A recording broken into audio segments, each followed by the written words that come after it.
नमस्कार दोस्तों, कैसे हैं आप सब लोग। आशा करती हूँ कि आप सभी अच्छे होंगे और अपने अपने पसंदी गानों को या कहानियों को, उपन्यासों को सुनकर, पढ़कर, देखकर प्रसन्न होते होंगे। अपनी अपनी पसंद को देखकर हर आदमी खुश होता है और उसे अच्छा भी लगता है। मैं सुषमा चैतानी आप सबके सामने आज पिछले एपिसोड का दूसरा एपिसोड शुरू करने जा रही हूँ, जो था इश्क कोई न्यूज़ नहीं। लेखक थे विनीत कुमार। इसका दूसरा एपिसोड आपके सामने पेश कर रही हूँ। आइए पढ़ते हैं। दिल्ली को अपनाने के लिए बात कही गई है कि दिल्ली को अपना घर कैसे बनाया उन लोगों ने, जिन्होंने प्रत्यक्ष यहाँ रहकर अपने आप को उनमें पाया। इन सब के बीच वक्त तेजी से बदला। दिल्ली के बीच में रहकर उनका वक्त बहुत तेजी से बदला। Hindu college, arts faculty, DU, Gwyer's hospital में पढ़ने रहने वाले लोग तेजी से छूटते चले गए। वो छूट गए क्योंकि उनमें से ज्यादातर की दोस्ती की वजह क्लासरूम का रजिस्टर था। अब जब रजिस्टर ही न रहा तो दोस्ती कैसी। उनका छूट जाना ही बहुत अच्छा हुआ। साथ होते तो वे अपने अपने खुरदरेपन से एक दूसरे को छीलते छलनी करते रहते। आज तक लाइव इंडिया ने के साथ के दोस्त मीडिया की अपनी दिल फरेब दुनिया में रमते चले गए। आज भी जब इन दोस्तों, क्लासमेट की शादी, नौकरी, बच्चों के मुंडन की खबर ज्यादातर फेसबुक के जरिए सुनता हूँ तो चेहरे पर अपने आप ही स्माइल आ जाती है। उनसे जुड़ी मुड़ी तुड़ी यादों में यूट्यूब पर पड़े मौका मिलेगा तो हम बता देंगे। टाइप के नई टाइज के गाने मिक्स करके जब तब लपरेक लिख दिया करता हूँ। एक एक कर सबकी अपनी दुनिया बनती चले जाने के बीच थोड़े वक्त के लिए हम बेहद अकेले हो गए। लेकिन सोशल मीडिया ने नए किस्म की रिश्तेदारियां पैदा की। सोशल मीडिया ने नए किस्म की रिश्तेदारियां पैदा की। जुकरबर्ग की एकल परिभाषा फ्रेंड फॉलोअर के बावजूद मैं किसी का भैया, कईयों का सर, जिसके कॉलेज की बाउंड्री वाल तक भी से नहीं गुजरा, छोटा भाई, फ्रेंड और हमराज हो गया। बैचलर्स किचन की रेसिपी पूछते वक्त तो कई टिपिकल भौजाई टाइप में पेश आती हैं और चलते चलते देर रात न जागने की सलाह दे जाती हैं। इन बॉक्स की 2 दर्जन भर से ज्यादा खातून हैं जिन्होंने अपनी जिंदगी के नाजुक से नाजुक किस्से साझा किए हैं और कई बार पर्सनल से पर्सनल सवाल करने के बाद सारी कहा। कैलिफोर्निया, टेक्सास, न्यू जर्सी बैठी खातून जब ऑनलाइन होते ही पहला सवाल करती हैं, have you finished your lunch? Have you finished your lunch? इस एक सवाल से इस बदनाम बस्ती में माँ के घर का एक टुकड़ा झांकने लग जाता है। बलिया, बनारस, बुलंदशहर के खातून हजरात को मेरे स्वास्थ्य की चिंता हो जाती है। मुझे टाइम से खाना खाने की सलाह देते हैं। केक, बिस्किट, डिलक्स थाली, स्टिकर इनबॉक्स करते हैं और स्माइली तो इतने कि उनके हिसाब से मुस्कुराना शुरू करूं तो जबड़े सूझकर जामा मस्जिद का गुंबद हो जाए। अच्छा ही कहा इन्होंने कि हंसने लगे तो जामा मस्जिद का गुंबद हो जाए, सूझकर जुबड़ा। उन अंडर ग्रैंड लड़कों पर बड़ा प्यार आता है जो मेरी देखा देखी बैचलर्स किचन की हैशटैग लगाकर अपने हाथों से बनाई चीजों की तस्वीरें फेसबुक पर अपलोड करते हैं। इनबॉक्स में मीडिया की पढ़ाई कर रहे छात्रों के आए सवाल, उनकी इच्छाएं कई बार मुझे भीतर से तरल कर देती हैं। ये जानते हुए कि वर्चुअल स्पेस की इस दुनिया में अपने बने रिश्ते पूरी तरह मेरे फेसबुक ब्लॉग अकाउंट में के मोहताज हैं और इनके भीतर की जिंदगी मेरे पासवर्ड याद रखने भर तक है। लेकिन मुझे असल जिंदगी का ऑक्सीजन भी यहीं से मिलता है। आखिर रवीश ने जिस लंपरेक की शुरुआत फेसबुक पर की और हम उसके साथ हो लिए, उसमें अपने हिस्से का ऑक्सीजन ही तो खोज रहे थे। अपनी दिन भर की आपाधापी की जिंदगी के बीच मेट्रो में ट्रैफिक जाम, टीटीसी की बसों, चैनल की कैब और सबसे ज्यादा लंपरेक की ब्रांड एम्बेसडर सवारी, ऑटो में लिखते हुए भीतर की उस तरलता को तो बचाने की कोशिश में लगे थे जिसके बचे रहने से ही हम बने रह सकते हैं। बदनाम बस्ती के ये लोग असल दुनिया के लोगों से ज्यादा करीब और अपने लगते हैं। क्या? बदनाम बस्ती के ये लोग असल दुनिया के लोगों से ज्यादा हमें करीब अपने लगने लगते हैं, असल जिंदगी में छूट गए लोगों से भी ज्यादा करीब।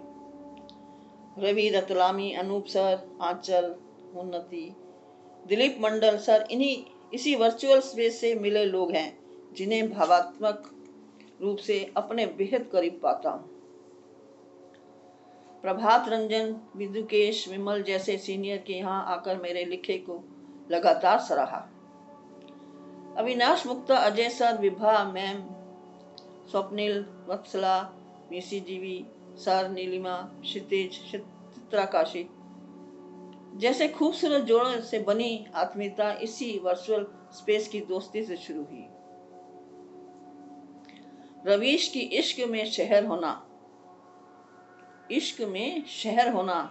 ग्रीश की इश्क में माटी सोना के बाद इश्क कोई न्यूज नहीं आपके हाथ में है। ये तीसरी पुस्तक है, इश्क में शहर होना, इश्क में माटी सोना, इश्क कोई न्यूज नहीं आपके हाथ में है, जिसे मैं पढ़ रही हूँ।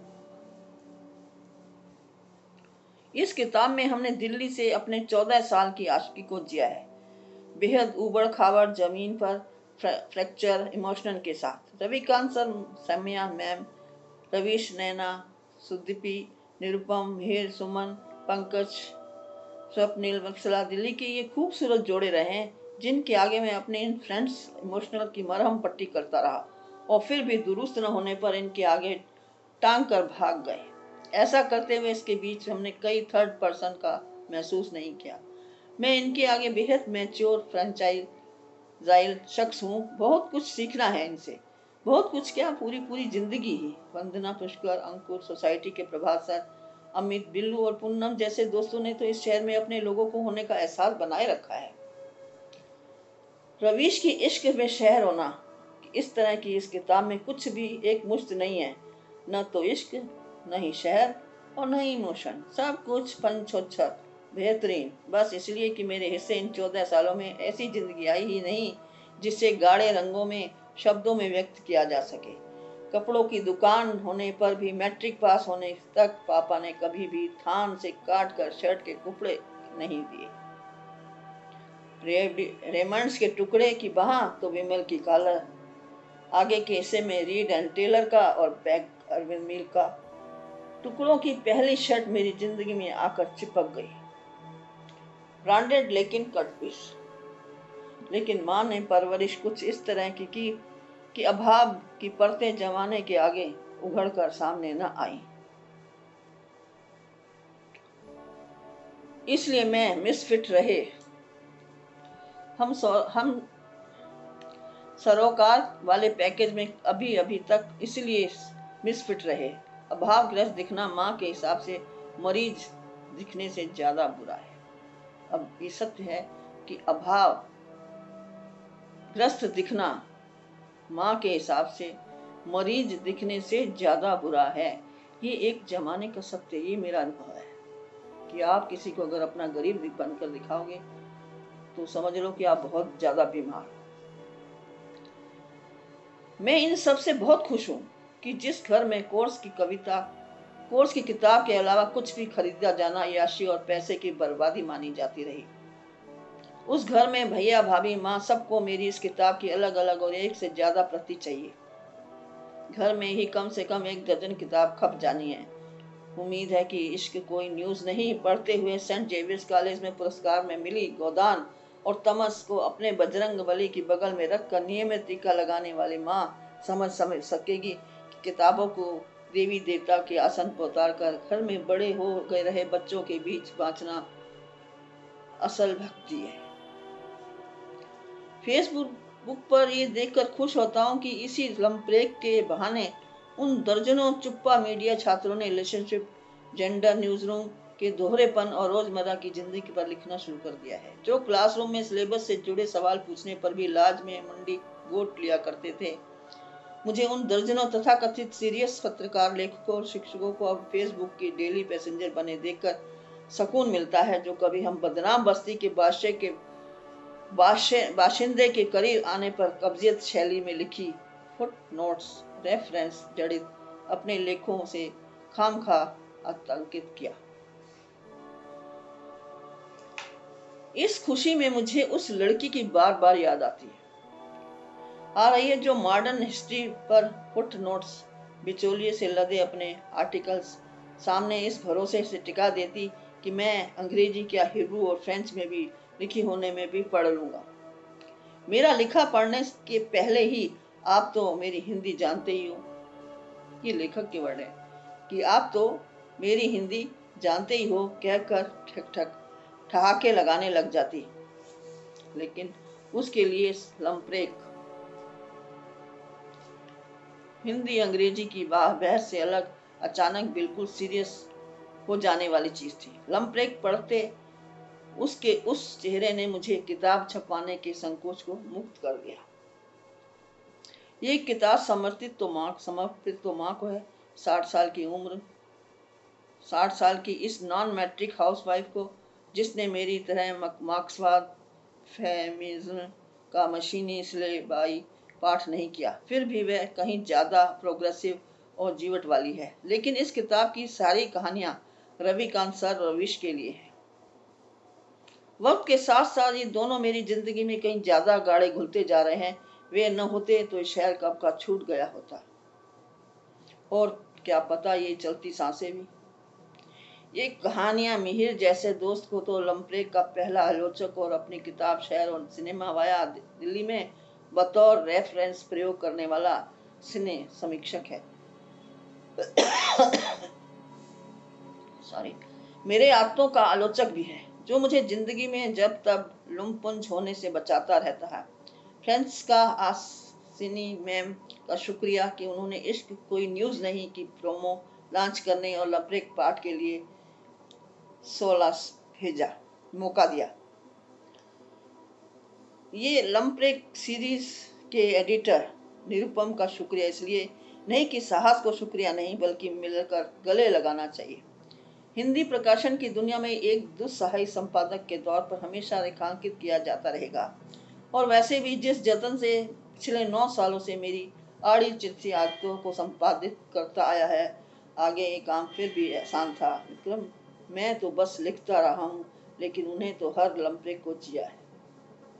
उनके इस किताब को आप सब एक बार ज्यादा पढ़ें, एक से ज्यादा बार पढ़ें। किताब की खातिर मेरा फोटो शूट करते हुए मंशिश ने मेरे भीतर के डियो को फिर से हरा कर दिया, उसे भी प्यार। और अंत में राजकमल प्रकाश समूह के दोस्तों और प्रबंधन निर्देशक अशोक माहेश्वरी का शुक्रिया कि उन्होंने फेसबुक पर और जिंदगी की आपाधापी के बीच में लिखे गए लंप्रेक को किताब के रूप में छापना पसंद किया। ये सब मैं उस लेखक की कही हुई बातें आपके सामने पढ़ रही हूँ, जिनका नाम है विनीत कुमार। धन्यवाद दोस्तों। यहीं पर मेरा दूसरा एपिसोड आज समाप्त होता है। अब मैं आगे दूसरा एपिसोड फिर आपके सामने पेश करूँ। धन्यवाद। आपको अच्छा लगे तो लाइक करें और सब्सक्राइब करें। अगर कमेंट कर सकते हैं तो आप कमेंट करें, तो हमें हौसला अफजाई होगी। धन्यवाद।